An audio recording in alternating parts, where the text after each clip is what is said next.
Welcome to episode 6 of the Founders series. I know you have all been waiting, but here I am. I hope you're all keeping safe, healthy, and positive during these hard and trying times. And just to remember that we're all in this together. If you'd allow me to formally introduce myself, my name is Lilitha Zibonda. Yes, it's nice to meet you, and it's nice to meet me too. Stop it. And let's get straight down to the video. So I was told to tell you guys a bit about myself. I was told to tell you guys about my craft. And then I was told to also speak about why I decided to join CAFTA to become a founder for the company. My full name is Lilitha Zibonda. I am 21 years old. I am originally from Port Elizabeth, Eastern Cape, South Africa, but I moved to Cape Town at the age of 3, and that was 2003. If my calculations are right, I think it is 2004. Yes, in an area called Paarl. Like, you know where the borders and the toll gate, when you're about to leave Cape Town, right next door. That's where Paarl is. That's where I moved to, yes. And then later throughout the years in 2005, I moved to an area called Brackenfell so we could be closer. My mom and dad, they worked in town, so we needed to be a little bit closer because that drive from Paarl to town is long. It is long. So yeah, when we moved, I started schooling Brackenfell Primary School, and then I went to Brackenfell High School here in Cape Town. Brackenfell High School is where I met 4 of the other 5 founding members of CAFTA: Kiara, Viam, Liam, and Kristen. Yes, I met them. It was weird because I also met them through dance. We met through the arts. Art speaks. I am one of 12 siblings. Yes, it's a very big family tree. One of 12 siblings. I stay with my mom and dad and my 2 siblings actually, and then the rest, everybody's is in Port Elizabeth. Cape Townians want to claim me for some reason, but I'm just like, you know what? No, hold up. Don't claim me. I'm my own man. Like, am I Cape Townian? Let's agree to disagree at this moment. Currently what I'm doing is I'm studying at the University of Cape Town towards a qualification in theatre and performance, majoring in acting. Yes, that is my craft. I am an actor. I will call myself an actor because that's who I am. I'm not going to call myself an actor after I get my qualifications. I'm calling myself right now. I'm establishing myself right now. And yes. Once I was 7 years old. No, literally, I was 7 years old when all of a sudden I just took interest in drama. When my love for drama began, I was pushed by my grade 1 teacher. Oh, I miss her so much. She pushed me to start doing Eisteddfod, to start doing poems. And from then onwards, grade 2, grade 3, grade 4, grade 5, grade on until grade 12. I've been doing drama. I've been doing Eisteddfod. I was late for my matric dance, my prom. Because of Eisteddfod. Oh, my date. If she's watching this, I'm still very, very sorry that I did that to you. Love you. So yes, I just grew in Eisteddfod. I grew in acting, in drama. I grew in that interest. I didn't know what it was. I didn't know what it meant, but I was just drawn to everything that had to do with storytelling. No, not to do with movies and stuff, but storytelling. Like, you know, the real one where you stand on a stage and you give it there. It's life. No mistakes. Go. If you make a mistake, you better improv for your life. And that challenge was what was exhilarating for me. What was what I couldn't get away from the taste of it. So I just continued to do that. I was continually pushed by my teachers and things like that. And with your parents, it was kind of hard because with black parents, hey, they don't believe that such things like everything art related, they don't believe that it could be a career. They don't believe that you could take, like, it could accumulate money.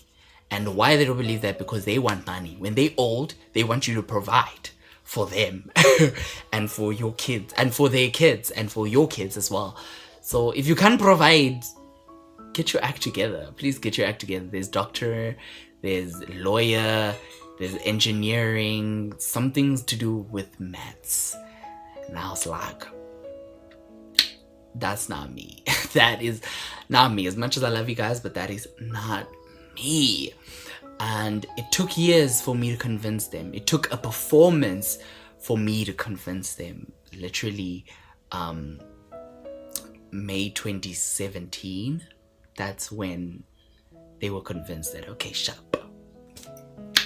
This is you, and what we're gonna do is we're gonna support you now. Now we're going to open up the floor for you to make sure that you dive into this craft and you take it to heights that we couldn't possibly see. So yeah, let me tell you that story actually. In 2016, yes, towards the end of 2016, I was in grade 11, and my high school drama teacher, firstly, let's acknowledge drama teachers all around, primary school, high school. Let's acknowledge them because they are a great asset to the world, to the entire society. So yes, my drama teacher was like, you know what, Lilitha, what I'm gonna do is I'm gonna sign you up for this program called the National Arts, the National Acting, and it's a national acting competition for teenagers. Yes, I'm gonna sign you up, and you're gonna do it. I'm gonna pay for your registration, and you're gonna do it, and you're gonna succeed. I was like, ma'am, Miss Ma'am, it's a bold statement. What are you trying to say? Me? National? I know you lying, but you know what? Let's just give it a shot, because what do we have to lose? We have nothing to lose. I mean, I could take this as a teaching moment. So yes, I entered the competition. 600 people, 600 kids, 600 teenagers entered this competition. And I, Lilitha Zibonda, went through. Every round, I was there. Every round, I was up die. I was like, what? This is me. This is me. Top 8. I was like, this is me. National, this is me. Top 8. Top 3. This is me. National, top 3. This is me. Yes, so I got 3rd place in the national acting competition, which was hosted here in Cape Town. And I think that's where my convincing, where I convinced my parents that this is what I love, this is what I want to do for the rest of my life. And that's where I convinced myself that this is what I want. This is who you are, and you're going to become great. You're going to become a legend. And I was like, don't know what that means, but I'm not going to squash the voices in my head. So you know what, let's do it. I'm young, so if all else fails, I will I will find something. I'm sure there's something out there for me. So yeah, then I entered a varsity in 2018. First year student. I got into varsity studying theatre and performance. And I was like, okay. The fact that I got in varsity because of theatre and performance, I was like, okay. okay, girl. I was like, okay, that's okay. And we continued. Why do I believe that drama was made for me? It's because, I've been in spaces for the longest of years, spaces of anxiety, spaces of insecurity, spaces of low self-esteem, and all those negative spaces. I was in there. I was deep. I was an ambassador for those spaces. But one thing, I don't know how, but one thing that really kept me going was drama, was getting to know that on this specific day, in this specific month, what's going to happen is I'm going to perform. Whether it is for an assessment, whether it is for an audition, whether it is for an examination, whether it's for people, whether it's for my church, but all I know is that I'm going to tell a story. I'm going to tell the greatest story that I could ever tell, and the story is going to do a lot, and the story is going to heal people. I've always seen myself as someone who could heal people through acting, through storytelling, as someone who could make people happy and grow the arts in our society. Recognize the fact that the arts are everything and more. They are what run this world, period. Nobody can fight me. Fight me, you can't. That's the problem. You can't fight me because arts run the world. Yeah, so why I continued also is because I went through a couple of incidences in varsity that I don't wish upon anyone. Okay. I just have to be out with it, since I'm telling you my honest self, my honest truth. So I was in 2018, my first year, in September, I was sexually assaulted by my very close friend.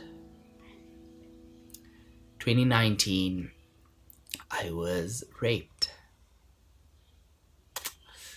Then 2019 still, I was raped again.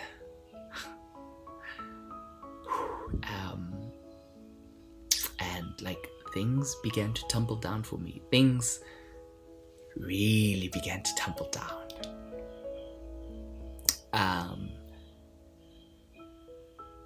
My academic was going down. I neared academic exclusion. I neared financial exclusion. Things were shaky. Things were really, really shaky. But there was one thing that was not shaky. In all my mess, in all my lost. I was lost in the world.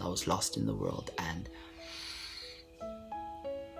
I was diagnosed with depression. I was diagnosed with anxiety. It was a messy 2019. It was a messy 2019. But there was only one light in my life, and as you can guess, it was drama. Drama was the one light in my life, because through all its messiness, I was literally excelling in my practicals. In my practicals, I was excelling for some reason. I was always excelling. And that's when I knew that apart from me wanting to heal the world, make it a better place, I could heal myself. I could heal myself, and I could become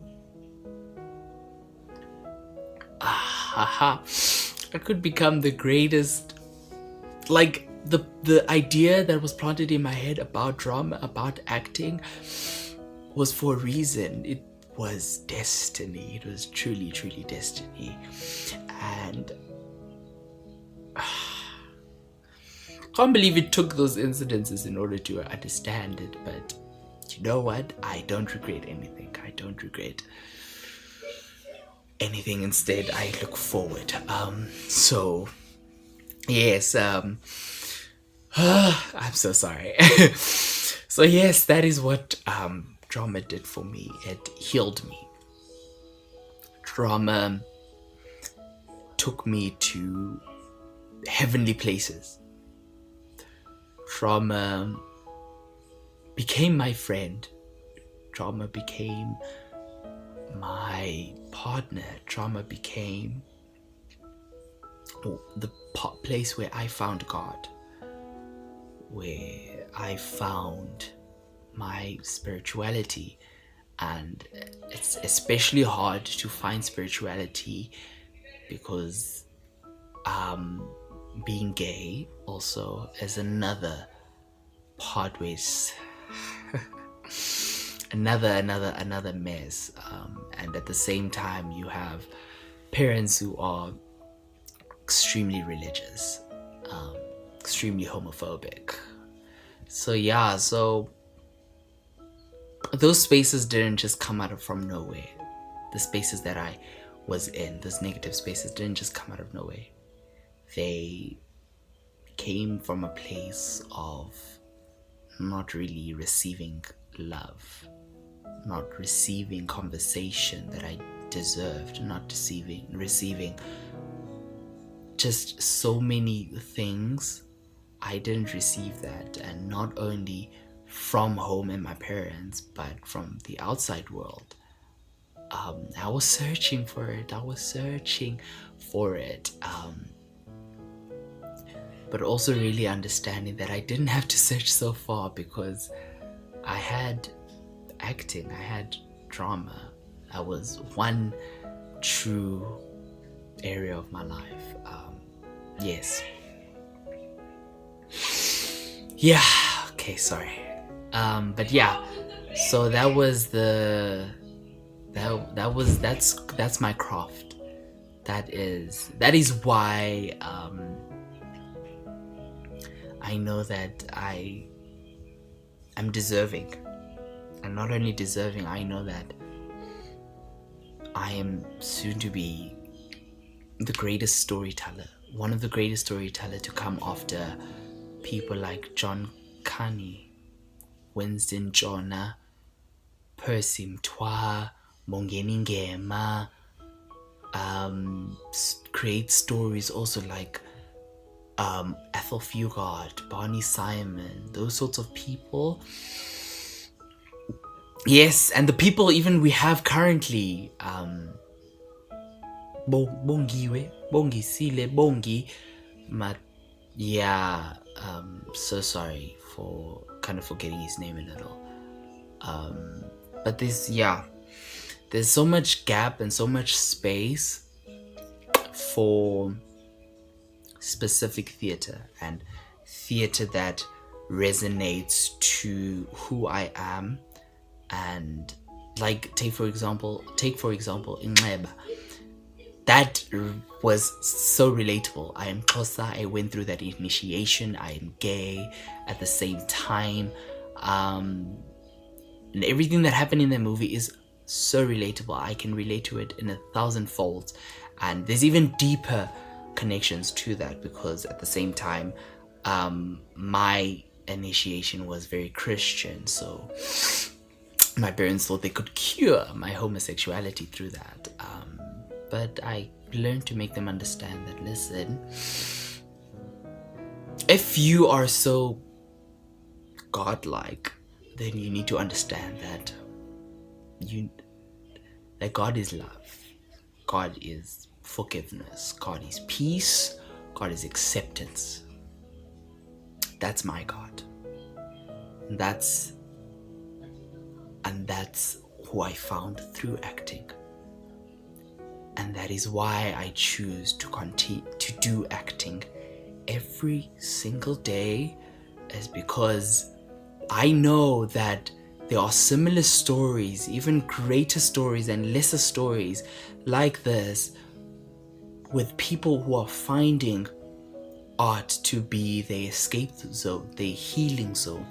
And that is something that I want to make sure that we, as one person at a time, can build on. One person at a time can grow, can expand it, can stretch out what drama can do for each and every person out there. Drama heals people. Take, for example, people who are in rehab, people who have disability issues. There are drama programs in those sessions that those people go through in order to heal them internally.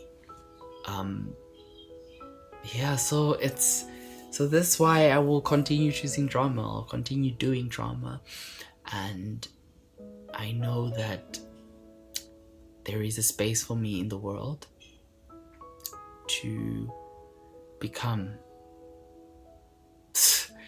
the greatest. Yes, to become the greatest. Why did I choose to do CAFTA? It started off in the year 2017, sorry. Either 2016, 2017 years, where we introduced to us this CAFTA thing. Well, it wasn't called CAFTA in the beginning. She just introduced a platform where we could go to a disadvantaged community and perform and interact with those people, and to show them a platform that is beyond us, and to just it teaches, to teach people. Yes, we did an event, and from then onwards I told that, listen, what you've just started is something that I want to be a part of for the rest of its life. I want to make sure that I am there. I want to make sure that I'm not just performing for these people, for everybody. I'm not just doing whichever platform CAFTA is put in. I don't want to just perform. What I want to do is I want to mentor. I want to teach people. I want to create events. I want to create spaces for people. I want to do that, and so much more, in them realizing, in healing them. Yes, as I keep saying, healing them, and them opening up to their full potentials and opening up to the greater person that they are. So that's what I wanted to do, and that is why when she came back to me 3 years later saying, would you like to be a founder? I was like, 1000% yes. It's not even a question. I told you 2017, I am ready to run this race for you. There's a race that we need to run. There are victories to be won, and this is the platform. This is where we are going to do it. And I was like, didn't have to even ask. And that's when, I joined. I became a founder. Realizing that this is something beyond us. This is something bigger than us. And this is something that is going to change the world.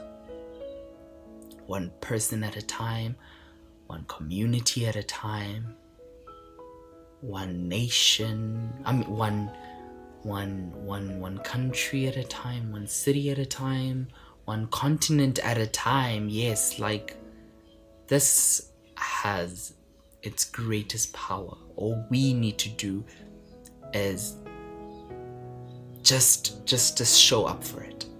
And so that's why I'm here.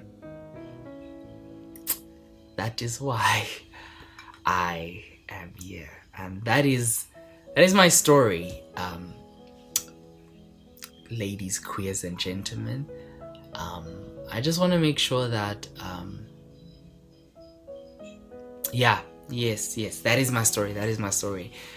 So yes, don't forget to like and subscribe to this channel, CAFTA_Co. Don't forget to like and subscribe to this platform, to this organization that we've established and that we've registered as a non-profit organization, ready to start building, healing, teaching, doing, creating, and everything, ready to do that. So don't forget to follow us on all our platforms, which is CAFTA _Co on Facebook and Instagram. And yes, as I said, like, subscribe. I'm waiting for you to like and subscribe. You done, right?